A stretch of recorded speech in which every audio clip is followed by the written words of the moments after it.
Hey guys, this is your host Nitin Binhani and a very warm welcome to my startup podcast channel JasaRodio, where we share real stories with real learnings. So in the second part, which was our previous podcast, we covered that founders should target a niche first and focus on execution, customer acquisition and retention with profitability as the key North Star. Besides, the founder should also extensively use word of mouth, create a performance-driven culture by hiring the best talent and transparently allocating them ESOPs. So let's continue with the last set of questions for both Nitin and Vasant, the co-founders of profitable unicorn OfBusiness. Hi Vasant and Nitin, welcome back to the podcast. How will you summarize this overall journey of building OfBusiness? So stick to your guns and don't deviate too much into what the other people want from you, and think about what you would want to give to the community, and obviously listen to others and absorb it and ultimately do what you think is right. So if the VCs are telling you to do this instead of something else and you don't think that is right, so I think you need to stick to your guns ultimately, and even the market, right? So in some way, yes, the market will kind of dictate what you do, but at the same time you need to be aware about what the market will eventually need and what they want, and then take the market towards that rather than just blindly following the market. I think that happens over a little bit over a period of time when you are in the power to influence what the market really wants. Initially, obviously, you need to just be very careful about changing the behavior too early, too fast. But once you are in a little bit of a influential stage, then do define where the market essentially is going. That really helps. Vasant, do you want to add to it? Yeah, I don't think I can add any more to that. I think it's just consistency and being at it all the time, right? Whatever said and done, we started in 2015 and today fairly large. But even today, you feel like you're day one, right? You asked to summarize the journey, but it's somehow we've never thought of it that way because we realize even today we're looking at growing 3x this year, 3x next year, right? So I think the journey, there's no end goal, right? You have to enjoy the journey. There's no end goal. So I think the takeaway is that consistency is the most important thing that matters, and just be at it all the time. And surely the benefits of compounding will kick in one fine day. Would you guys recall any mistakes done during the journey of OfBusiness? Yeah, so we made mistakes. We made a lot of mistakes, and we continue to make mistakes. But the most important thing is to learn from those mistakes and ensure that the mistakes are not repeated. Right. So if you have a culture in the organization, where you look down upon mistakes, then you never be able to grow. So we don't do that. We encourage people to experiment. We encourage people to grow. But at the same time, if they make a mistake, we ensure through processes and systems that the mistake is never repeated again. I think that's very, very important. So if you don't have that feedback mechanism, that feedback loop, then you will struggle to grow as an organization. You'll struggle to scale. And that's something that we've ensured, right? So mistakes are part and parcel of the growth. So you should never look down upon mistakes. They happen, they will continue to happen, but how fast can you learn from those mistakes is important. So can you iterate the importance of customer feedback for startups? Yeah, I think, what happens is when you're getting feedback, you need to, there are two types of feedback, right? I think one feedback that you get is what's good to have from a customer. And the other feedback that you get is delight, right? Something more long-term-ish in nature. I think the ability to adjust the feedback to ensure that you're prioritizing what's daily makan roti, right? What's the immediate requirement versus what's the long-term requirement. I think that balance is the problem when you take feedback. Because today when we meet a customer, there are 4 things they want. No one tells you I want only one thing. And then when they say they want 4 things, the problem is when you ask them you want 4 things, right, then everyone will tell you I want much, much more, right? There's no limitation to what people want. But I think the challenge is to sort of be mature enough to filter on the feedback that's given and what's the immediate pain point and what's good to have but not essential becomes the issue that feedback is not taken. You don't know what you're solving for. So for us, I think that filtration, today there are still 20 other problems that are there in the ecosystems that we are not solving and we will solve for eventually. But how do you prioritize the feedback to what's the immediate pain point versus long-term benefit is what matters. And we have always believed that solve for today's problem, keep building for long-term feedback in the background. But if you're not solving for today's problem, you can't survive or you can't make it big, in this business. Nitin, do you want to add to it? Yeah, in summary, what happens is that people will try and dissuade you. So if you go and speak to your current incumbents or your market participants, they will always tell you, this is not going to work, this is not going to work, this is impossible, this is not the way business has been done. You will fail to succeed because of this thousand reasons. So obviously you need to absorb that, and you need to think, you need to stick to your guns. That's extremely important to do. So that's what we've done very, very well, and I think that's what's kind of worked for us. So these are the challenges, and obviously you have to listen to them. It's not that you ignore them, because it's important to understand what the market is saying, but at the same time stick to your guns. Intuition really plays a big part. That's what I feel. Okay, can you elaborate on some of the key challenges that startups usually face? Yeah, one, typically working capital is a challenge that most B2B businesses face, and hence what we also do is we also partner with them to solve for working capital, because we are a financial institution ourselves, either lending to them or lending to their customers, lending to their vendors, because I think that's a competency or skill set which is very different, and we have built that in house, and we are able to share that both our balance sheet as well as that skill set, right, of underwriting, looking at customers, knowing what to look at, knowing how much call to take, partner with them so that they can focus on the sector building, and we can focus on working capital challenges that they have. So in that way, we work with many startups where directly or indirectly we solve for their working capital problems, because whatever said, we are a full stack financial institution, right? I think that's one thing that we have always done. Second thing is, we have also, at our personal capacities through all founders, we have also a give back pool where we have typically invested in very early stage seed stage startups, where the investment doesn't matter, but it's to constantly keep speaking to them and tell them what mistakes we did, right? Mistakes we did about not closing things too fast, knowing when to say no. You always want, you're so inbound in a problem that you need someone external to come and tell you. It's just that you're so much in the problem in your business that it's tough to come out of it. So that's something that that's there. And I think the only advice that we tell them is that, hey, I know you'll solve for in B2B, I know you'll solve for revenue, but honestly, that's not what you should have in mind. Revenue is the wrong metric you're running behind in B2B, because that is the easier of the problem to solve. Ensure that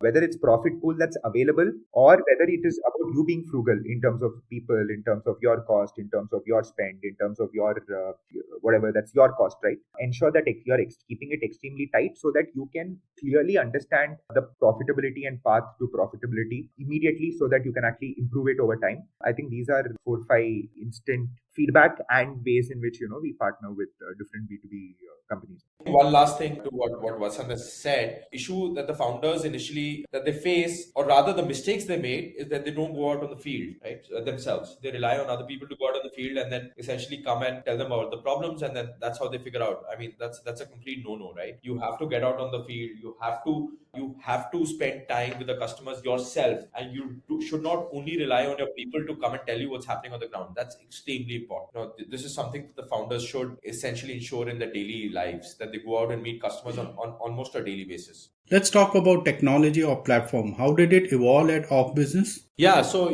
technology is something that we take very, very seriously, and especially so with the introduction of AI and so on and so forth. So in the initial part of the days, we were not heavily focused on technology by getting the customers to really adopt the technology. I think that was a little bit of a mistake that we did. We've realized the importance and course corrected immediately, and we have now built a platform where we are heavily promoting technology in the B2B sector. And we've incorporated. We're the only company in the B2B sector to incorporate AI into our technology offering, where we built a chatbot, and we built an interface where people, even the farmers, can ask questions in the natural language, something like गेहूं का भाव क्या है, या सरिया क्या दाम मिल रहा है, दिल्ली में क्या दाम पड़ेगा. So we are giving this information, and we're doing this across 500 commodities, and we've got about 20,000 live pricings on our AI chatbot. We call it Ved, and that's doing very, very well. So every single day we are getting about 20,000 impressions on Ved, where a lot of people are interacting with it. A lot of people are asking questions and prices and so on and so forth. So we distribute and democratize the pricing and the news information, because that's the only way to get engagement in this industry. But we are sort of at the front line of technological innovation when it comes to AI and other new age technologies, and that's kind of work for us. So what advice would you give to the B2B founders or startups that are building a marketplace or a two-sided platform? Yeah, that's an interesting question. So I think what matters is building a two-sided platform is sort of tougher, right? Because you have to solve for both sides. And what you need to be very clear in supply chains that you're working with. For example, should you go customer down or should you go supplier up? I think that clarity is definitely needed, because you have to find out which market is extremely fragmented, where there is an element of discovery, where it is not, there's a lot of intermediates, whether it's the supply side or whether it's the buyer side. I think that's something that you need to really solve for. For example, we in the commodities that we work with, like I'll tell you why we, for example, do not try to solve for too much capital goods supply to large commodities, to large companies, because we know that if you look at the supply side today, if you give them raw material, we know that market is extremely fragmented, and hence we know that the customers, SMEs, are completely fragmented. So you can build a two-sided marketplace because there's discovery on both sides, there's intermediates on both sides, and there's also trust deficit and layer of credit. So that we are happy to solve. But if you come and tell us that can you build a supply chain to cater to make car components to the auto industry, and I'm giving this because that's the largest manufacturing market in India, right? 50% of Indian manufacturing or 45% also goes in auto. In that market, we will say that, hey, this is not a market while it's two-sided. If you look at the customers are all concentrated, you only have large corporates, you have handful of 10 customers, and even on the supply side, you have few large businesses who work as tier 1 vendors. So there isn't fragmentation, there is no discovery. So we will never become a platform which is providing capital goods, in the automobile space, or we'll never be people who are building capital goods in the infra space. We look at the concentration and disintermediation levels across both to even realize that is this an opportunity that's there. And I think that's critical for anyone who's trying to build a two-sided marketplace, that what discovery or value add are you doing to both the supplier and customer, that before you did they not know each other? That's an important question that they need to answer. Now, OfBusiness has impressive backing from investors like Tiger Global, Norwest, SoftBank, etc. What advice would you give to the founders to secure funding from seed to Series A and subsequent rounds? Sure. The tougher problem to solve is actually at the initial stage, because you have product market fit, etc.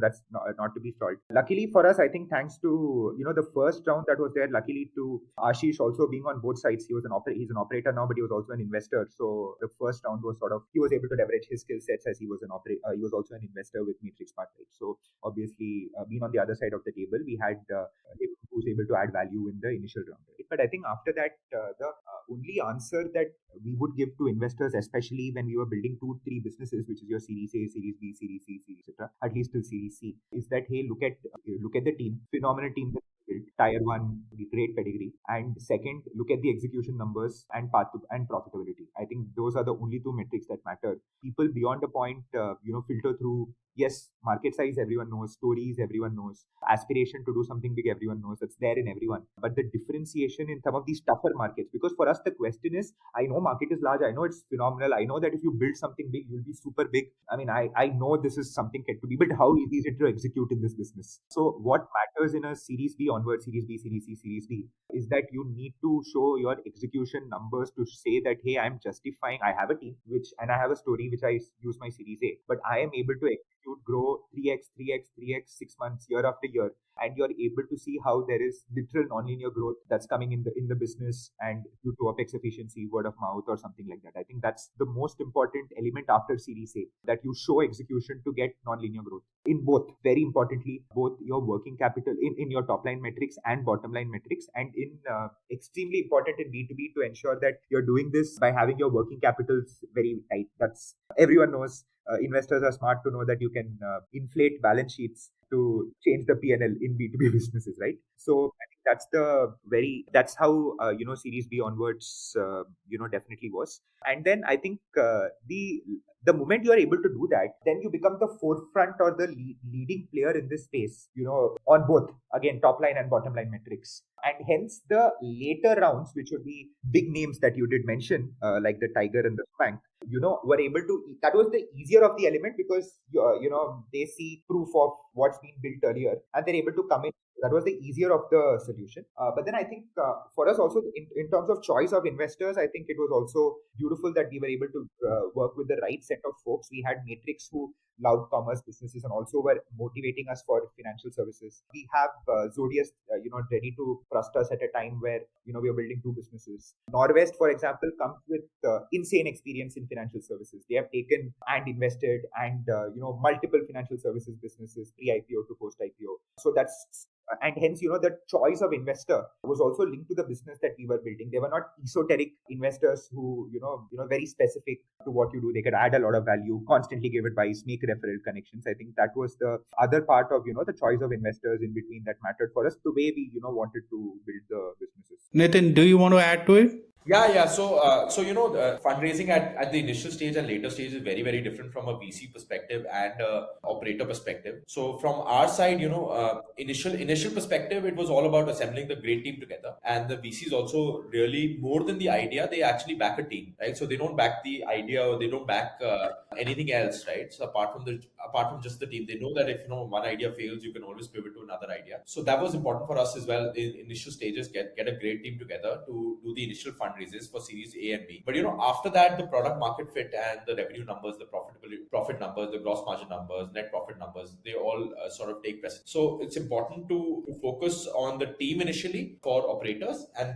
then really focus on numbers and the gross and the net profitability after that to get subsequent rounds. Because when the team effect lowers, it is still there, but it lowers heavily. Initially, the team is extremely important. So they don't look at anything but the team. And we do as well. Whenever we do angel investments, the most important thing that we look at is pedigree and the team. After that, we go towards the idea. What is the idea? What is the size of the market and so on and so forth. So that's important. What are your thoughts on this prevailing funding winter? See, for good companies, and there is obviously enough dry powders, right? So there is a funding winter right now, but the issue has been that initial valuations that companies have raised with are exorbitant. It's not that there is not access to capital for well-run execution-led businesses. There is enough dry powder out there. But I think what's happened is this is the point in time where people would need to sort of tweak their business model if they already have. If they are sitting on a 6-month runway, they have to make it 20 months. If they are sitting on a 1% profit pool, they have to expand it to 4-5%. So I think this is that type of business. I don't think there is,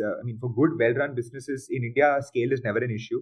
You have to just ensure that you're able to balance other metrics. I don't think it's going to be a problem for any business which is readily listening to these two things, where increasing runway and improving profitability, because there's enough dry powder. But if you don't do that and you expect the last 2 years to behave the same as last year, this year, and the year forward, I think it's only for those businesses, there will be challenges. And that's what they have to mind. But having said that, we also at OfBusiness for us, we value sectorial expertise and we value niche businesses that's being built in a lot of manufacturing and being built in industry, in specific sectors which are linked to B2B businesses that we are in. Could be steel, non-ferrous, agri, could be polymers, could be chemicals, could be garments, could be packaging, right? All these large businesses that we are in. And hence we are also, for anyone in the early part who wants to scale or is facing some issues, we're also happy to look at partnering solutions through Oxizo or OfBusiness, where we could look at increasing runways or solving for working capital or just give advice if that's true. So this question is from Vibhuti Sharma from Deal Street Asia. She requested to ask you, are there any plans for OfBusiness IPO? No, I think, we have been very fortunate, not because of feedback that's come to us from investors, but today we are sitting on 3,000 customers on the financial services company and 3,000 customers on, say, the commerce company.